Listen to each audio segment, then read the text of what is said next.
Бидний хайрт ээж, эмээ, суран хүмүүжүүлэгч багш Тамжидын хорлоо 2024 оны 8 дугаар сарын 30-ны өдөр хүнд өвчний улмаас 94 наснда хорвоогийн мөнх бусыг үзүүлж үр хүүхэд ачзээ ах дүү төрөл төрөсөд бидэнд хүнд гарц тохиолоо.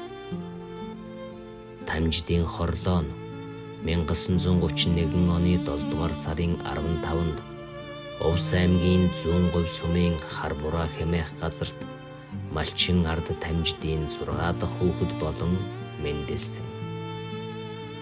Тэрээр бага насаан эцэг эхийнхээ мал маллах арга ухаанд суралцсан өнгөрүүлж улмаар Увс аймгийн Цагаан хайрхан сумын бага сургууль, Улаанбаатар хотын багш нарын бэлтгэх сургуулийг багш мэргэжлэр төгсөж, Увс аймгийн Тэс сумын бага сургууль, Улаанбаатар хотын 18-75 дугаар сургуулиудад бага ангийн багш номын санчаар 50 гаруй жил тасралтгүй ажиллаж байгаад Гавьяаныхаа амралтанд гарсан билээ.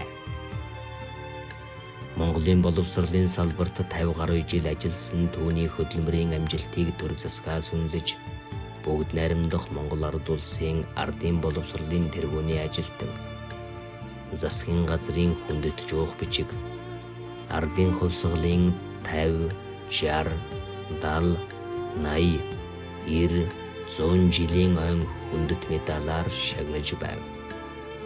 Таны ажиллаж хичээнгүй, шудраг нөхөрсөг, тусархаг, үр хүүхэд шавнарынхаа төлөө гэсэн чин сэтгэл зан чанар нь бидний сэтгэл зүрхэнд үрд хоногшин үлдэнэ.